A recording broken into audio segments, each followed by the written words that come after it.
Ọ̀pọ̀ àwọn ọmọ Yorùbá àti àwọn tó ní ìmọ̀ nípa ètò ààbò ni wọ́n mà ti ránṣẹ́ sí olórí oko orílẹ̀-èdè Nàìjíríà Ààrẹ Bọ́lá Ahmed Tinubu pé pẹ̀lú àṣírí tó ṣẹ̀ṣẹ̀ tú nípa ilé ìjọba tó ń gbé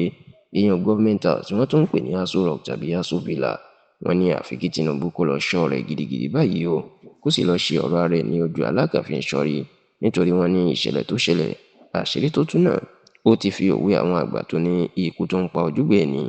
òwe ló ń pa fún ni, ó ti fìdí ẹ̀ múlẹ̀, àti òwe ó ń bọ̀ àwọn ẹni àádẹ́ẹ̀dẹ́ o. Ẹ rántí wípé lọ́dún tó kọjá nínú oṣù kẹwàá ọdún tó kọjá ẹni àṣírí tú wípé àwọn ológun kan wọ́n fẹ́ fipá gbàjọba lọ́wọ́ Ààrẹ Bọ́lá Ahmed Tinubu. Bẹ́ẹ̀ ni wọ́n jẹ́ kó di mọ̀ pé ìta gbangba ni wọ́n ti fẹ́ yìnbọn pa Ààrẹ Bọ́lá Ahmed Tinubu, pàápàá kí àsìkò ètò ìdìbò àsìkò ayẹyẹ òmìnira Nàìjíríà Independence Anniversary kó tó dé. Nítorí ìdí eléyìí, òun gan ni Ààrẹ Bọ́lá Ahmed Tinubu ló fi fagilé ayẹyẹ òmìnira ọdún tó kọjá náà, tí bàbá náà tó sì kúrò l'Àbújá tó wá fara pamọ́ sí ìpínlẹ̀ Èkó. Bó tilẹ̀ jẹ́ pé nígbà náà àwọn ológun àti iléeṣẹ́ ààbò orílẹ̀-èdè Nàìjíríà wọ́n jẹ́ kó di mọ̀ pé kò sóòótọ́ ọ̀rọ̀ nínú ìròyìn ọ̀hún pé àwọn ológun kankan wọ́n fẹ́ fipá gbàjọba. Ṣùgbọ́n lẹ́yìn oṣù mẹ́ta tó ti ní kò sóòótọ́ nínú ẹ̀ pé ìròyìn ẹlẹ́jẹ̀ ni, ní ọ̀sẹ̀ tó kọjá, ìyẹn ọjọ́ Ajé ọjọ́ Monday ọ̀sẹ̀ tó kọjá, èyí tí í ṣe ọjọ́ 16 nínú oṣù kìíní ọdún tí a wà nínú èyí, the 26th of January 2026, ní iléeṣẹ́ ààbò orílẹ̀-èdè Nàìjíríà nípasẹ̀ agbẹnusọ wọn Ọ̀gágun Sumaila Uba ni ó jẹ́ kó di mọ̀ pé lóòótọ́ iná fẹ́ fipá gbàjọba lọ́wọ́ Tinubu,